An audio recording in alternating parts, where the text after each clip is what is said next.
네, 하나님께서 우리에게 주신 말씀은 에베소서 6장 1절에서 4절까지 말씀입니다.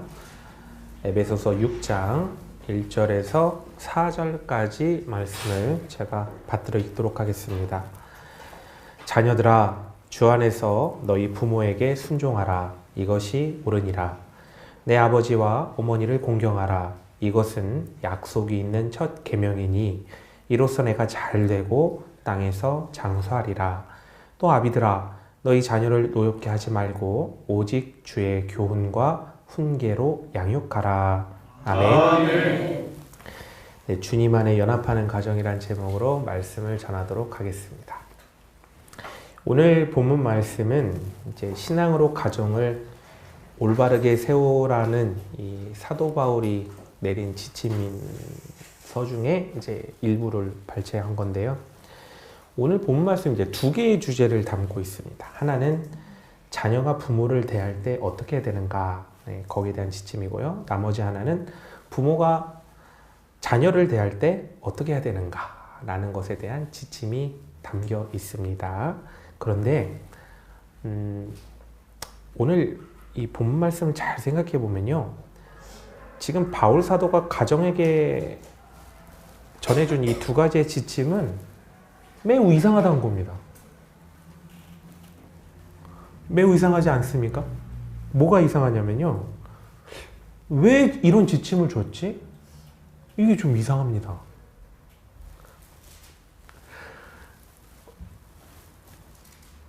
(1절에서) (3절까지) 자녀들이 부모를 공경해야 된다는 말씀, 또 (4절에) 부모가 자녀를 잘 양육해야 된다는 너무나 당연한 말씀을, 이미 성경에도 하나님께서 하신 이 말씀을 굳이 왜 하고 있는 걸까요? 왜? 굳이 왜 하고 있을까요?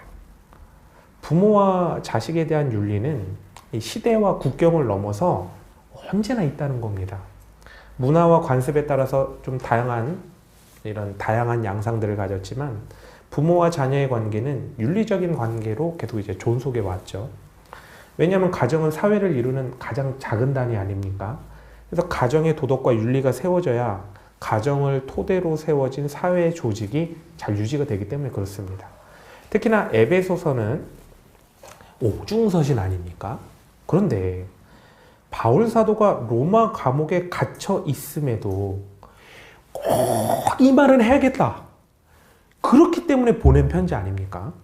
그런데 이 꼭 해야 될 말이 가정의 기본 중에 기본이 도덕과 윤리를 말하고 있다는 게 잘 납득이 가지 않는 겁니다.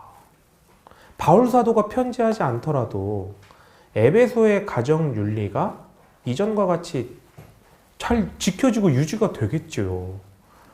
그렇다면 바울 사도가 가정에 대한 이 지침을 왜 내렸을까를 살펴보면 단순히 부모와 자녀 간의 윤리에 대해서 말하고자 함이 아니라 지금 에베소 교회에 가정에 대한 지침을 줄 수밖에 없는 문제 상황이 발생했구나, 그걸 알게 되는 거죠.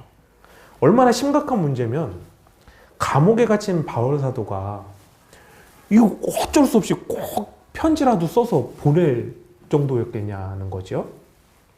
어떤 문제가 생겼는지 알려면 어떻게 해야 될까요? 어떤 해결책을 줬는지 분석해보면 알 수가 있습니다. 바울 사도는요, 이 전반적인 이 문제에 대해서 5장 22절부터 6장 9절까지 쫙 말씀을 하시는데요. 5장 22절에서 33절까지 보시면요, 부부에 대한 언급을 하고 있고요. 6장 1절에서 3절까지 보시면 자녀들이 부모에 대해서, 그리고 6장 4절 보면 부모가 자녀에 대해서, 6장 5절에서 8절 보면 종들이 상전에 대해서, 6장 9절을 보시면 상전이 종들에 대해서 어떻게 해야 되는가, 이거에 대한 이제 신앙적 지침을 주는 것을 보게 됩니다. 그럼 문제가 발생한 이 대상들을 좀 보십시오. 실제로는 절대로 문제가 발생할 수 없는 대상들인 거죠.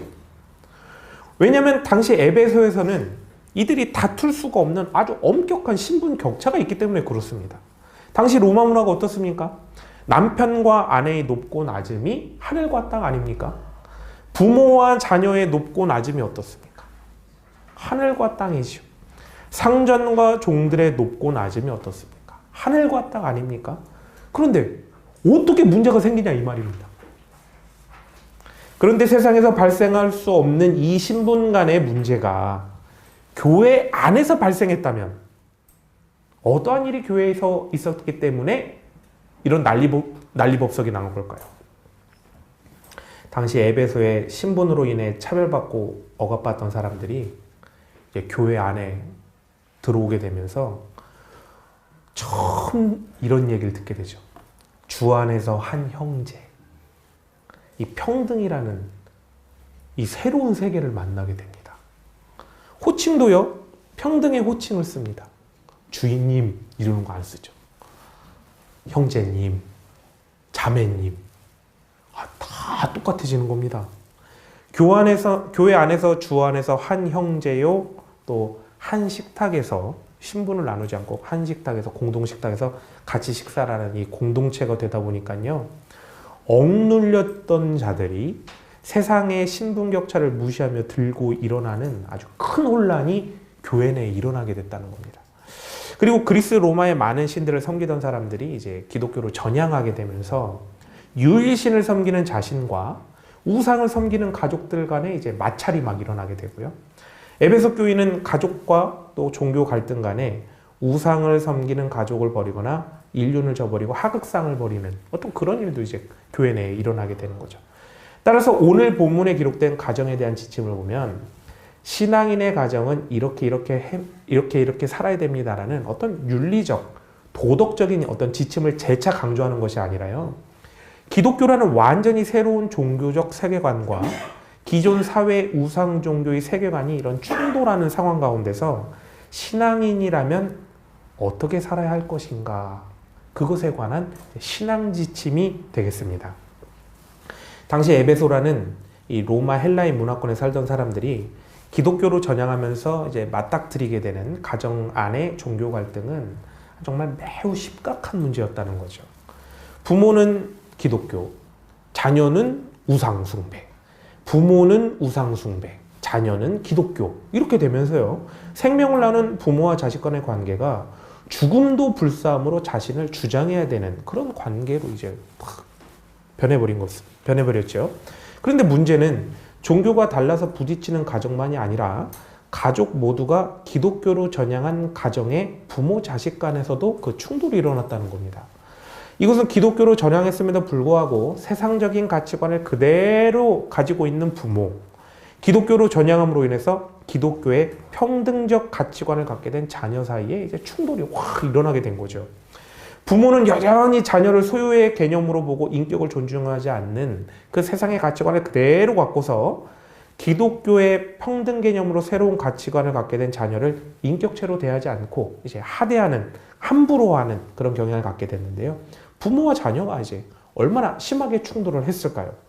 따라서 에베소 교회는 기독교라는 이 새로운 종교로 인해서 문제가 발생한 가정들에게 아주 올바른 신앙인은 어떻게 살아야 되는가라는 이제 지침을 꼭 줄 수밖에 없게 되는 상황이 됐습니다. 그런데 이런 문제는 비단 그 옛날 에베소 교회에서만 일어나는 문제가 아니라는 거죠. 수천 년이 지난 지금 우리에게도 여전히 일어나는 문제라는 것입니다. 지금도 유교, 불교, 샤머니즘 가지고 있는 가정에서요, 기독교로 개종하게 됐을 때 이런 문제가 발생하게 되고, 사회적인 가치관이 아닌 기독교라는 가치관으로 가정을 변화시키고자 할 때 이런 문제가 가정 내에서 벌어지게 됩니다. 그렇다면 바울 사도는 로마 헬라 문화권이라는 이 세상적 가치관과 우상 숭배가 기독교와 상충하고 있는 에베소 교회의 가정 가운데 어떠한 신앙적 지침을 주었을까요? 1절에서 4절을 보시면 부모님께 순종하고 공경하고 자녀에게 교훈과 훈계라는 지침을 주었다라고 생각할 수 있습니다. 하지만 이것은 바울이 한 말씀을 아주 작은 부분만 이해하고 있는 것이죠. 왜냐하면 에베소 교회의 가정 내에 생긴 문제는 어떤 도덕적, 윤리적 문제가 아니기 때문에 그렇죠. 종교 갈등으로 인해 촉발된 가치관의 충돌이 그 안에 있는 것이고 또 해결해야 될 문제 아니겠습니까? 그럼 바울 사도가 내린 지침은 무엇일까요? 핵심 지침. 바로 주 안에서입니다. 주 안에서. 기독교와 가치관이 충돌할 때 주 안에서라는 개념을 가지고 풀어나가야 된다라고 말씀해주고 있는 것입니다. 순종과 공경, 교훈과 훈계는 주 안에서라는 지침을 적용해 나가는 과정 가운데 행해지는 적절한 일들인 거죠. 주 안에서라는 이 지침은 기독교로 인해 충돌되는 문제에 대해서 단지 신앙적으로 또 해결해야 됩니다라는 뉘앙스를 전하는 것이 아니고요. 충돌되는 문제를 나의 시선이 아닌 가정의 주인 되신 하나님의 시선으로 바라보아야 한다. 또 문제의 해결에 대해서도 가정의 주인 되신 하나님께서 해결하시는 방향을 따라가야 한다라고 말씀해주고 있는 것입니다. 이런 뜻이죠.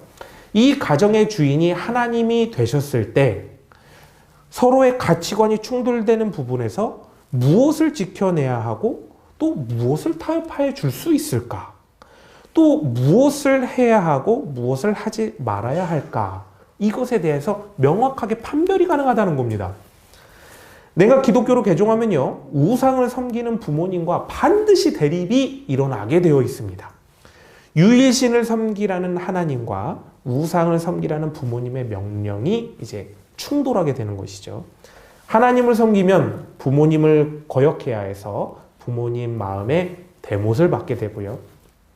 부모님을 공경하면 하나님을 거역해야 하니 구원에서 탈락하게 되는 것이죠. 하나님의 말씀도 하나님의 섬김, 부모의 섬김, 이걸 동시에 또 말씀하고 계시지 않습니까? 그렇다면 또 하나님 말씀 내에서도 또 충돌이 일어나는 것 아닙니까? 부모님과 내가 같은 기독교라면 말씀에 충돌이 없겠지만 종교가 다르면 하나님을 섬기기 위한 하나님의 명령인 이 부모 공경은 또 어겨야 되는 하나님의 명령 가운데서도 충돌이 일어난다는 것이죠. 이 아이러니의 문제를 해결하는 정확한 지침이 바로 주 안에서가 됩니다. 상충되는 문제의 해결 방안과 또 해결의 결과가 하나님께서 이 가정의 주인이 되시고 이 가정이 하나님 안에 있어야 된다는 것이죠. 따라서 상충하는 문제들이 해결해야 될 때는 그 해결에 있어서 우선순위라는 게 생깁니다. 이 가정이 하나님 안에 있기 위해서는 해야 할 것, 하지 말아야 할 것, 해야 할 말, 하지 말아야 될 말, 이것에 대한 명확한 기준이 이제 생기게 되는데요. 가정의 주인이 하나님께서 되시려면 가장 큰 전제가 내가 하나님을 주인으로 믿고 섬기는 것은 최우선순위가 되어야 된다는 것입니다. 이것은 목숨을 내어주는 한이 있더라도 결단코 양보와 타협을 할 수 없는 반드시 지켜야 되는 원칙이 된다는 것이죠. 그리고 주 안에서라는 개념을 가지고 부모님과의 관계를 어떻게 해야 될까? 이것을 보게 되면 부모님을 섬기는 것이 윤리와 도덕 때문이 아니라 하나님께서 주신 계명을 지키기 위한 나의 신앙 고백, 나의 신앙의 표출이 되어야 된다는 것이죠. 따라서 하나님께로 향한 믿음과 신앙의 고백, 그리고 섬김을 제외한 나머지 부분은 부모님을 하나님 대하듯 섬기며 살아야 한다. 바로 이것을 알게 되는 것이죠. 특히나 부모님은 하나님을 대신해서 이 땅에 나를 존재할 수 있게 해준 하나님께서 세우신 하나님을 대행하는 자이십니다. 그래서 하나님을 향하여 마음과 정성을 다하여 공경하듯 부모님을 공경해야 된다는 것이죠. 자녀가 기독교로 개종하고 나면 유교 집안에서는 제사의 문제, 또 불교 집안에서는 어떤 종교의 갈등으로 인해서 부모가 자녀에게 매우 큰 압박을 가하게 되죠. 그러나 아무리 충돌이 거세도 가정의 주인이 하나님께서 되시기 때문에 유일신을 믿는 신앙, 또 예배 드리는 문제, 절을 하지 않는 문제에 대해서는 어떤 타협이나 조율도 부모님께는 해드릴 수가 없다는 거죠. 그런데 신앙을 굳건히 지키려는 이 말과 행동의 표현이 참 중요합니다. 유일신인 하나님을 섬김에 어떠한 타협이나 조율도 할 수 없다고 말씀드렸지. 이 표현이 뭐 폭력을 사용한다든지 하극상이 되어야 된다든지 아니면 거친 저항이 되어야 된다든지 아니면 거친 말을 해도 된다든지 이런 것은 아닙니다. 신앙에 대해서 조금도 움직이지 않는 것은 바로 나의 마음, 나의 믿음, 나의 신념이지 하나님께서 대리 통치자로 세우신 부모님께도 하나님을 대하듯 공손하고 또 공경하는 자세로 나의 의사를 표현하고 할 수 있는 최대한의 효도를 할 수 있는 그 행위로서 나타나야 된다는 것은 변하면 안 되는 것이죠. 그런데 에베소 가정에서는 기독교로 개종한 자녀들이 부모를 버리기도 하고 부모에게 항거하는 하극상의 그런 일들이 벌어졌던 것 같습니다. 부모를 버리고 부모에게 하극상을 하라는 것이 하나님의 섬기라는 그 뜻이 아닙니다. 부모님을 공경함으로 불신앙자인 부모님에게 살아계신 하나님을 증거하는 것. 이것이 바로 이제 하나님의 뜻이 되는 것이죠. 그것이 바로 주 안에서 해야 될 일이 되는 것입니다. 3절의 말씀을 보면 부모 공경에 대한 이제 보상이 기록되어 있는데요. 이 기록 또한 단순히 하나님 말씀 잘 들었으니 보상해 주겠다. 하나님의 말씀을 잘 들으면 하나님 보상해 주신다라는 의미만 모아서는 아니 됩니다. 당시 사람들이 복을 받는 것은 부모의 유산이 정말 매우 큰 부분을 차지했다는 것이죠. 뭐 지금도 그런 것 같습니다. 그런데 부모를 공경하지만 혹여 신앙의 문제로 인해서 부모와 의절하게 되면 어떻게 될까요? 유산을 못 받게 되는 생명의 위협에 피라는 그런 아주 어려운 상황이 올 수 있게 된다는 것입니다. 그러나 신앙인은 복 주시는 분이 누구시냐, 나의 공급자가 되시는 분이 누구시냐에 대한 신앙 고백이 있어야 된다는 거죠. 복은 누가 주십니까? 바로 하나님께서 주시는 것이죠. 삶은 책임져 주시는 분이 누구십니까? 바로 하나님 아버지께서 책임져 주신다는 것이죠. 이 신앙의 고백에 따라 가정의 주인 되시고 또 나의 주인 되신 하나님께서 복 주신다. 나를 책임져 주시고 나에게 공급자 되어 주신다는 것을 믿으라는 것입니다. 어떤 분 이야기입니다. 이 대대로 정통 불교 집안이 있었습니다. 하나뿐인 근데 그 집 아들이 학교에서 전도를 받아서 교회를 나가게 된 겁니다. 근데 이 친구가요, 늦게 신앙생활을 시작했는데 워낙 영특하고 리더십도 있고 또 늦게 또 신앙된 사람들이 또 열심히 있지 않습니까? 그래서 열심을 다해서 교회 생활을 했는데 중학생인데도 불구하고 중고등부를 통틀어서 나간 지 얼마 안 된 친구가 이제 회장까지 됐답니다. 근데 어느 날 하나뿐인 아들이 교회 나가는 것을 알게 된 이 독신한 불교 신자인 아버지가 아들을 불러다 놓고 얘기를 했다고 합니다. 아들아, 너는 나의 유일한 희망이다. 어떤 희망이냐면 이 가문에서 제사를 지내줄 사람은 오직 너밖에 없다. 아버지의 유일한 소원은 단 하나. 네가 제사 잘 지내서 제사밥 얻어먹는 거 그거 하나밖에 없다. 이 아버지가요, 막 매우 강압적이거나 막 아들을 때리거나 막 아들을 힘들게 했다는 어떤 뭐 그런 모습을 보였다면 이 아들은 아마도 교회 나가는 것에 대해서 아버지의 말씀에 흔들리지 않고 그래 핍박을 받았으니 더 가야지 하고 갔을지 모릅니다. 그런데 이 아버지가 어떤 아버지냐면요, 정말 가족을 위해서 뼈 빠지게 고생하는 아버지. 아들을 위해서 막 헌신하면서 모든 것을 다 내어주시는 이 아버지의 유일한 소원이자 마지막 소원이 단 하나였는데 제사밥 얻어 드시는 거. 이 말씀에 이 친구의 마음이 그냥 다 무너져 내렸다고 합니다. 그래서 이 친구가 교회에 가서요, 같이 신앙생활하던 친구들한테 이런 얘기를 했다고 합니다. 나는 아버지 돌아가시기 전까지는 교회 못 나올 것 같아. 아버지 돌아가시면 그때 다시 신앙생활 시작할게. 약속. 그래서 약속 한 명씩 다 하고 갔답니다. 그런데 지금 어떻게 되었을 것 같습니까? 이 친구 다시 교회 나왔을까요? 아닙니다. 불교 골수 문제가 돼서 교회하고는 완전히 상관없어요. 정말 구원하고는 아무런 상관이 없는 그런 사람이 돼버리고 말았습니다. 주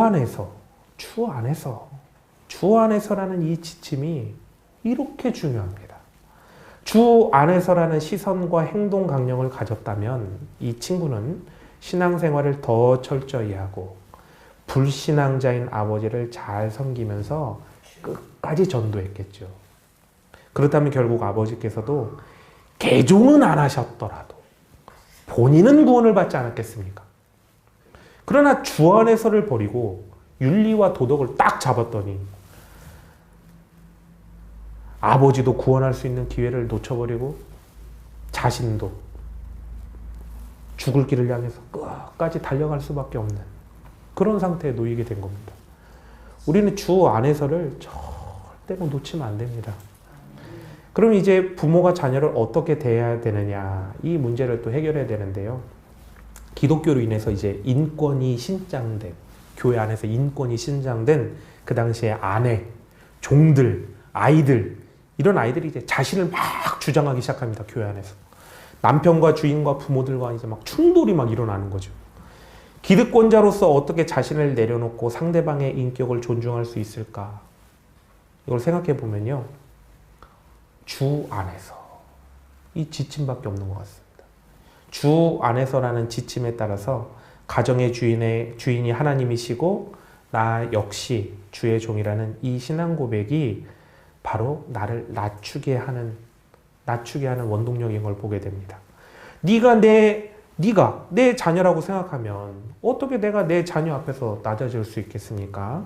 하지만 내 자녀인 너는 하나님의 자녀이고 나는 하나님의 종으로서 하나님께서 맡기신 하나님의 자녀를 양육하는 것이다.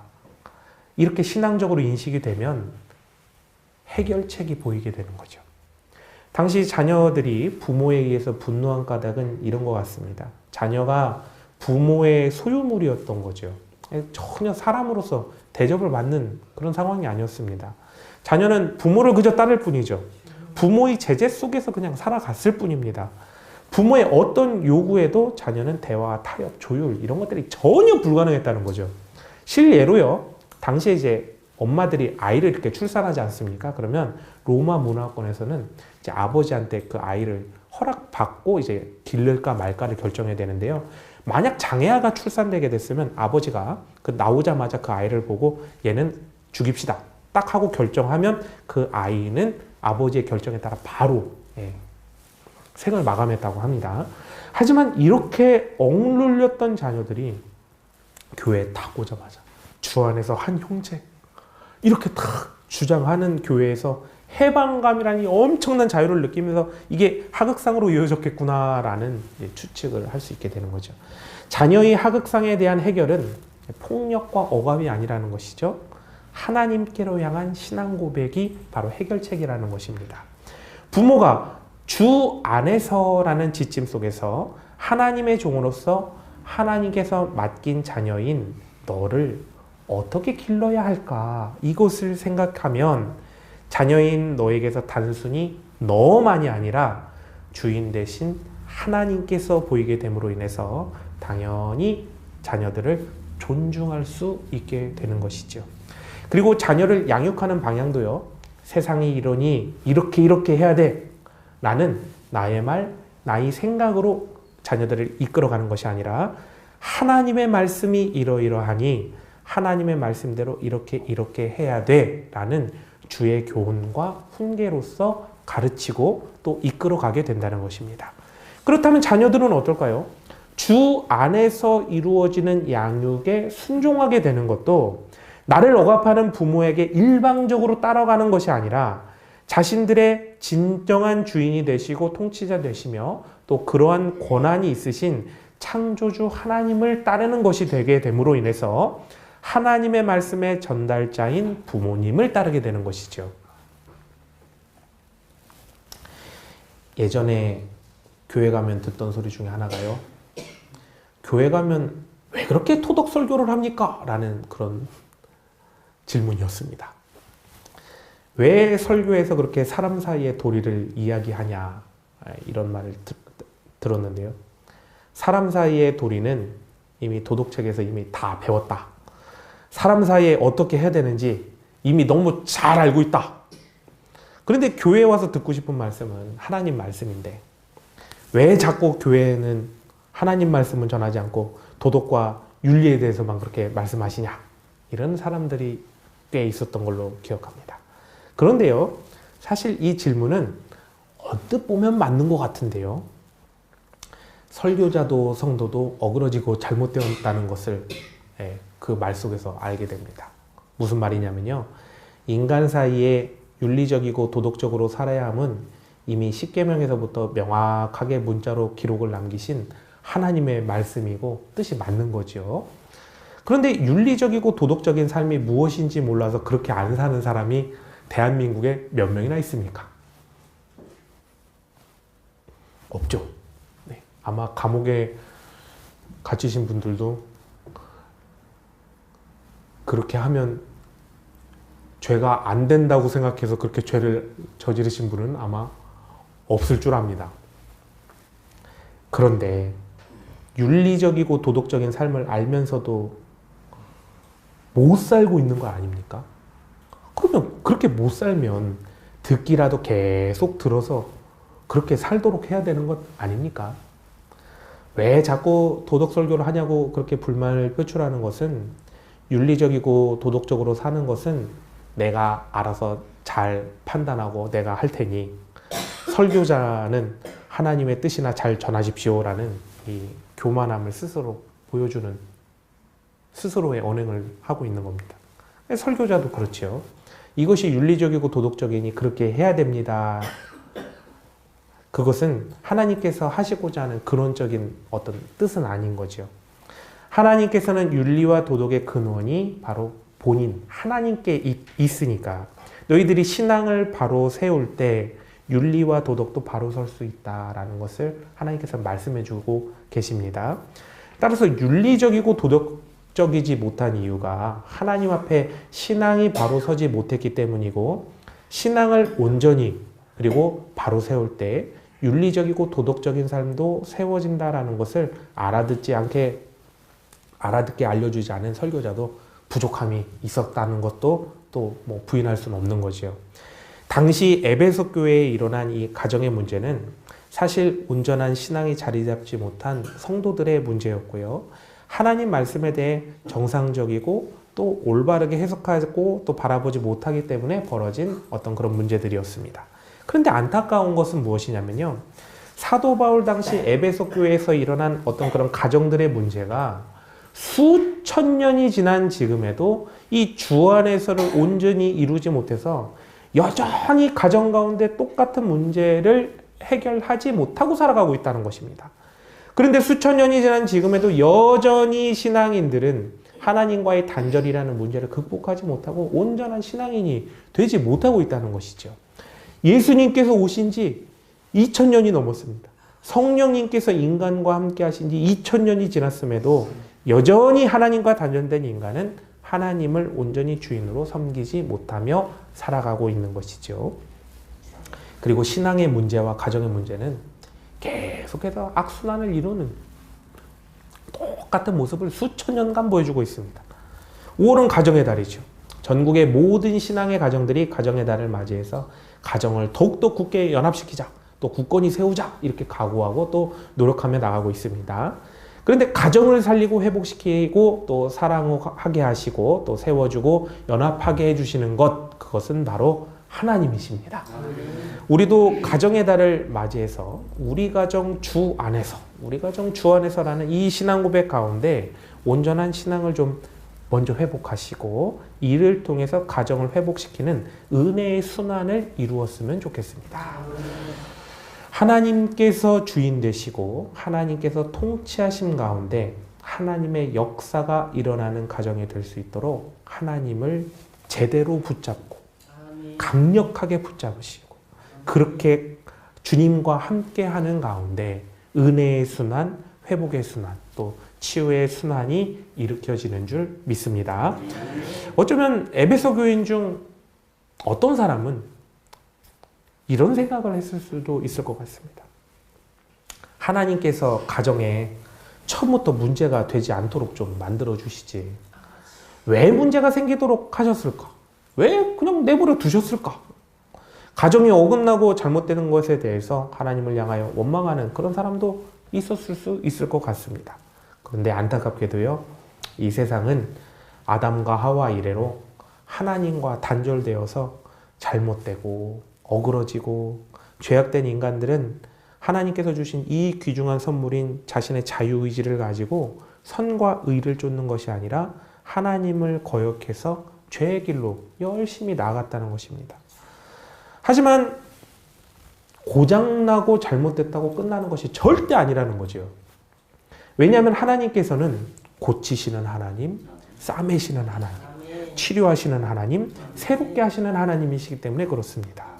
하나님께서는 주 안에서라는 이 신앙 고백을 토대로 새롭게 시작하는 이 신실한 주님의 종들에게 가정을 복되게 하시고 또 회복시키시고 치유하시고 천국의 가정이 되도록 반드시 역사해 주실 줄 믿습니다. 어그러지고 잘못된 과거를 바라보면서 그것이 왜 이렇게 됐을까? 누구 탓을 한다고 상황이 절대 바뀌어지지 않습니다.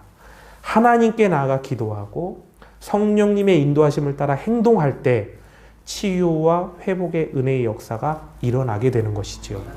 이렇게 우리 사랑하는 아름다운 교회 가족 모두는 하나님 안에서, 주 안에서 아름다운 가정 세우시기를 주님 안에서 간절히 소망합니다. 주 안에서 세워지는 이 복되고 은혜로운 가정 다 되시길 주님의 이름으로 축원합니다.